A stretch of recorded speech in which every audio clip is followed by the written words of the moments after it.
the thing that I have in place for why and what I want from my content, from the viewer, is to impact, to inform, and to entertain. Those three merits. And I want to evoke some type of emotion. Whether you agree with, oh man, Cam, man, he's right. Yeah. Oh, man, Cam, he's wrong. I've done my job. You made people cry even. Hello, tears of joy. Tears of joy, yeah. Yeah, Okay. but at least I got some type of emotion. Yeah. I don't want somebody to see me and just, I want somebody to see me, hear me, and consume my content in a way where it evokes some type of emotion, and that's what I can appreciate. Yeah, I love that. You know, so you've got a team, and you've done this. A lot of people who create content often say, I didn't realize it was this hard, that it is a job, that it's not just turning on lights, sitting in a chair, and saying, let's go. There's a lot of prep that goes into it. Yeah. What's been the most difficult or challenging part for you, even being a host, even being a creator? People don't want to work. Really? Like, if I'm giving it to you as honest as I know how, people don't want to work. They want the acknowledgement, they want the praise, they don't want to work though. And we're living in a day and age where more people think that the more followers they have, the more lazy that they can get. They think that the more impressions that, you know, they have, that means that they've arrived. Well, for me, I've seen the Stephen A. Smiths, I've seen the Shannon Sharps, I've seen the Ryan Clarks, I've seen, you know, so many different people work extremely hard, and this is not a hobby. This is far beyond a passion. This is actual work. I've seen the Casanets, I've seen the Asho Speeds, I've seen the Mr. Beasts, I've seen, you know, all these different people, and I'm saying to myself, like, yo, like, this ain't just no set up a Ring camera and just every now and then, you know, you just, you know, press record on your phone. No, this is a real job. You have to think about thumbnails. You have to think about titles. You have to think about what are you going to do that's going to set you apart from the next platform.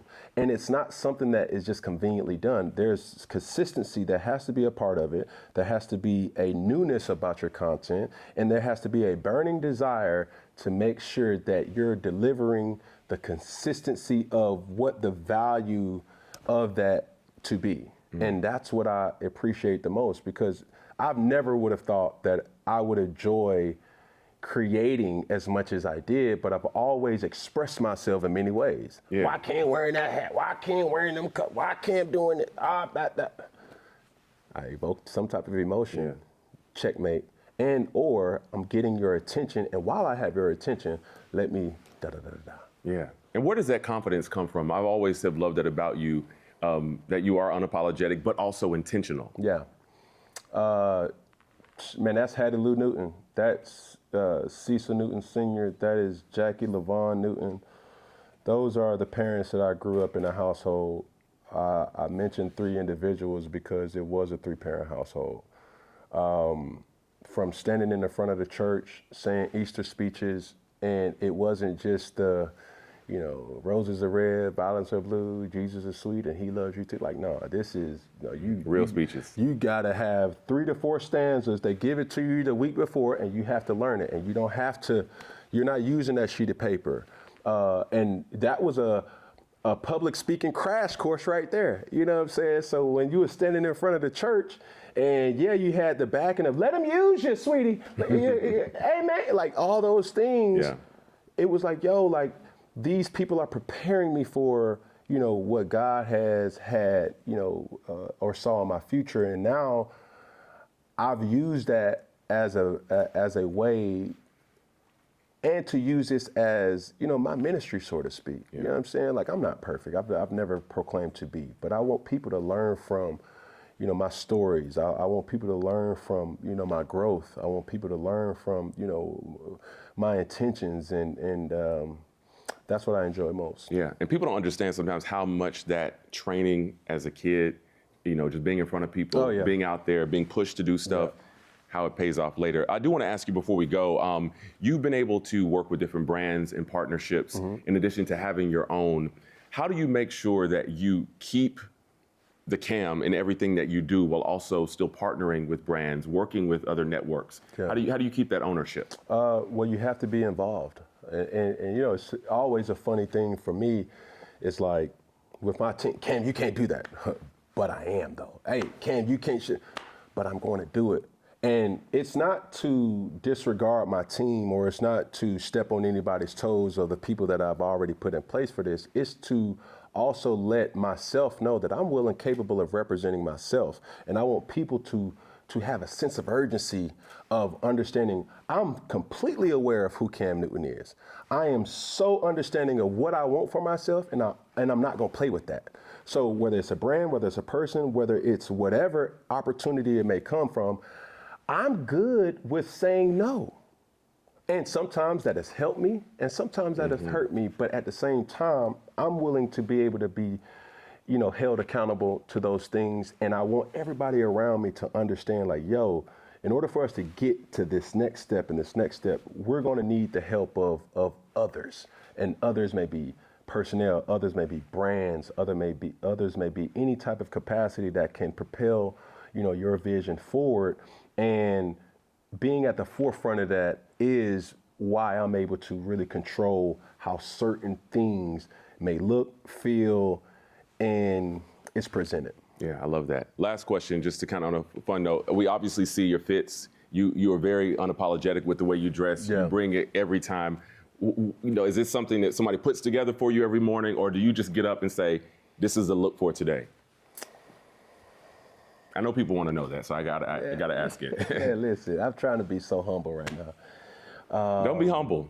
Say less. Man, look, I had a conversation with myself last night, and I said, man, self, like, let's do it. And boom, I woke up this morning really with an idea. I look at social media and scroll on the internet, and still is a fan of printed magazines that gives me inspiration. I was creating Pinterest vision boards before I even knew that Pinterest was even an app, right? I take pictures a lot, I screenshot a lot, and I know how I want my presentation to be, or how I want to be presented. And yeah, I think in this day and age, the way you are dressed in some ways, in most ways, as my father would say, is the way that you are addressed. So yeah, when people see me on 4th and 1 and they say, why do you have a jersey and a tie or a bow tie on? It's like, well, it's the sports show, but I still want to have that formal kind of attachment to it.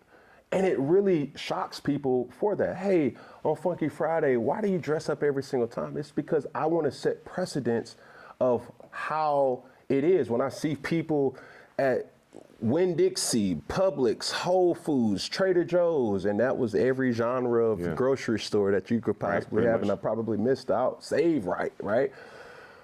They still see me because it's not, a brand anymore. It's a lifestyle, right? I really enjoy putting on things or doing certain things that really showcase where I'm at.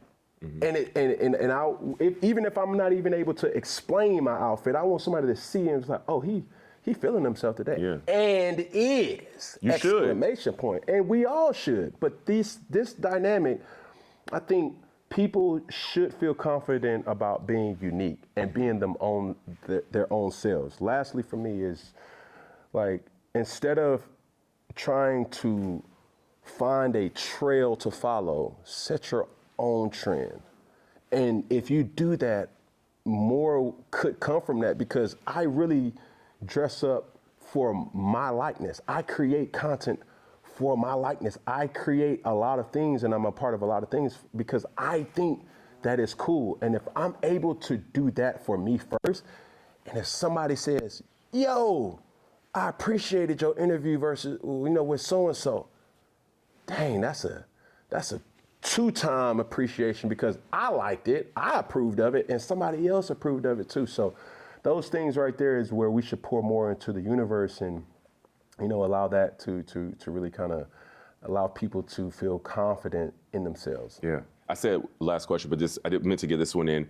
you were here in Atlanta. You are real Atlanta, you know, College Park. You did. You know, East Point, College Park, Yeah. Auburn, but like Atlanta, you are truly a product of Westlake High School. Why do you do this here? You could do this in Charlotte, you could do it in New York, LA, but why is it so important to expand your portfolio here? Man, when I was growing up in the south side of Atlanta, south with an F, Yep. I never saw nobody that had money that didn't either make it legally or wasn't an athlete.